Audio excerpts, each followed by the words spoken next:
Então, pessoal, vou fazer um vídeo rápido aqui. Existe possibilidade, depois desses 2 vídeos que eu fiz a respeito do Trump, dele ser realmente o cavaleiro branco do Apocalipse, trazendo a falsa paz? Num outro vídeo, eu comentei sobre isso. Existia possibilidade, antes dele ganhar a candidatura, eu já falava sobre isso. Forte candidato para ser o anticristo. Gente, chega a ser até meio ridículo falar isso. Só como eu havia falado no vídeo anterior a respeito do Elon Musk, pode ser uma besta, e agora esta semana só se fala em Elon Musk dando apoio para Trump. Onde teremos uma noção ao certo de quem seria agora este candidato a ser este cavaleiro, uma das bestas do Apocalipse. É a própria Bíblia que vai nos alertar sobre isso. Vamos lá, no livro de Daniel a Bíblia diz que a estátua de Nabucodonosor, ela tem 2 pernas e nessa parte da estátua ela tem a mistura entre o ferro e o barro. Vale a pena você, eu não vou trazer aqui sobre a estátua toda não, estuda sobre a estátua inteira, eu vou falar sobre o último governo, o último império, que é o romano, Império Romano, que se estendeu até os dias de hoje. Começa com a cabeça de ouro, que é o Império de Nabucodonosor, se estende para os braços, que é o Medo-Persa, cada braço representa um reino, o Medo, um braço, e o outro braço, o Persa. Em seguida vem as pernas, que é o ferro. E nos pés, até os dias de hoje, se estendeu o Império Romano. Predominou sobre as nações. Até hoje, em 2024, o Império Romano está predominando. Porém, os Estados Unidos é coligado com o Império Romano e é também um filho a partir do Império Romano. Por quê? A raça humana ela começou lá no Jardim do Éden, certo? Ali se estendeu para a direita, no mapa, que foi Ismael, filho de Abraão, que foi para o lado desértico. Já Jacó ficou do lado de Israel. E ali se estendeu para o lado da Europa, África, e veio se estendendo até chegar nos Estados Unidos. Sendo assim, depois que 70 depois de Cristo, estou falando tudo aqui de cabeça, irmãos, eu poderia escrever tudo para fazer um vídeo melhor. Já fiquei horas hoje fazendo edições de vídeos mais bonitinhos e eu estou precisando falar muita coisa e muita edição, fica difícil de falar sobre tudo, tendo que fazer muitas edições com muitas imagens. E em seguida, 70 depois de Cristo, o povo judeu diáspora foi lá para a Alemanha e o bigodinho foram 6 milhões, aí tem que ver, tem um documentário, um filme, né, uma série no Netflix sobre esse bigodinho aí alemão. Muito a pena estudar sobre isso para entender o que está acontecendo nos tempos de hoje, porque são profecias. Porém, o povo diásporas pelo mundo, 70 depois de Cristo, foi lá para os Estados Unidos e a Nova Amsterdã chegou a Nova York e é o que é hoje. Mas esse povo veio de onde? Veio do lado de lá de Israel, que se estendeu à Europa, e depois da Europa foi para as Américas, e depois teve o descobrimento do Brasil, e assim sucessivamente. Gente, eu não vou me atentar especificamente para poder falar sobre os descobrimentos. Isso daí é só uma pincelada para poder entender mais ou menos como funciona essas pernas da estátua de Nabucodonosor. Na estátua tem os 2 pés que tem os 10 dedos, 5 dedos em cada pé, certo? Isso seria os 10 reinos que entregariam o seu poder para um único rei.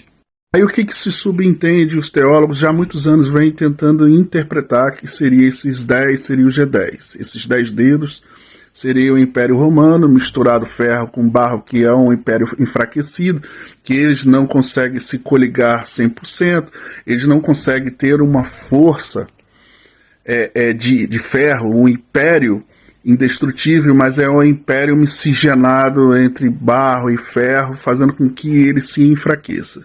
E esse império misturado com ferro e barro pode ser sim a mistura, a miscigenação entre as Américas, o Império Romano com as Américas. Que, assim, todos dois querem promover a nova ordem mundial. Falando assim, mais ou menos, mas é difícil, tem que falar, mas às vezes as plataformas não querem entregar quando você fala essas palavras. Eu posso esquecer alguma informação aqui que eu não anotei nada, estou falando tudo de cabeça. Vamos lá. Aí, quer dizer, você vê pela moeda europeia, inclusive eu estou até aqui, ela é um pouquinho maior o valor, né, a diferença entre o real brasileiro, em referência ao dólar. Mas são unidos, eles detêm a maior economia. Eles não dominam o lado oriental. No caso, a Rússia, a Palestina, o povo árabe e o Japão, a China, a Coreia, eles não dominam aquela parte de lá.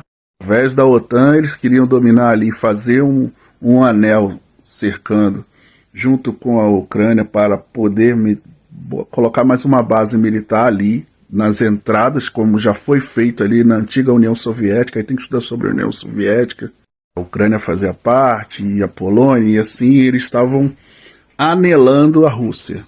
Isso era uma grande ameaça da OTAN para com a Rússia e chegou onde chegou. O Volodymyr Zelensky queria fechar o acordo, mas o Vladimir falou que se ele fechasse ia ter invasão, e teve, e se estende até hoje aí, que está acontecendo lá.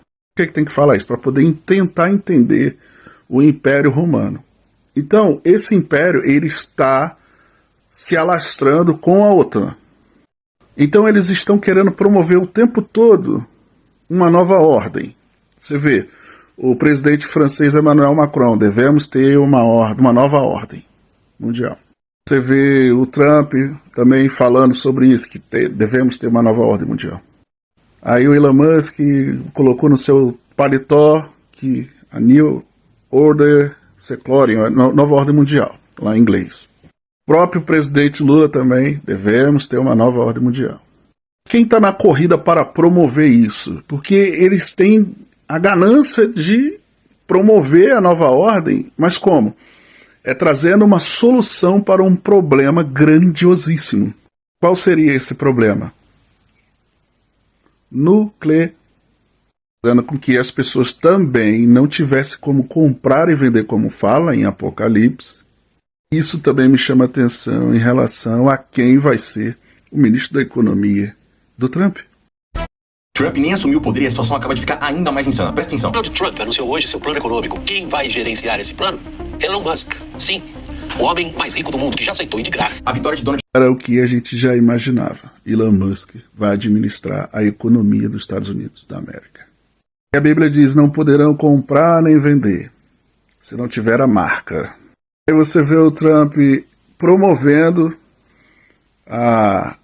acordos de paz junto ao seu genro também, que conseguiram bastante acordos, porque são muitos povos ali, os povos árabes, então eles estão indo aos poucos, um passo de cada vez.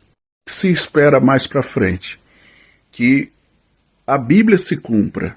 São as profecias que estão para se cumprir. A terceira G, ela com potencial de núcleo, que existem tantos bunkers, inclusive um mega bunker lá acho que é na Carolina do Norte. Todo mundo está fazendo bunker hoje, principalmente os ricos, porque sabem do que está para acontecer. A Bíblia se cumprindo aí em 6.000 anos, a tecnologia, a ciência do ser humano avançou, e isso é bíblico também, o conhecimento se multiplicaria. Então, resumindo, existem os candidatos que dentre eles são Emmanuel Macron, Jared Kushner, para ser o antimessias, a besta, aquele que preparará o caminho, assim como João Batista. Vai vir uma besta para preparar o caminho, fazendo a parte de João Batista, e outro que vai ser o antimessias, que faria o papel do falso messias. De contrapartida também tem o Elon Musk, que seria aquele que prepararia. Aí também tem Papa, que tudo indica também que está profeticamente sendo dito ali da cidade das 7 colinas. Porém, já chegou a uma conclusão de que as duas bestas seriam 2 governadores.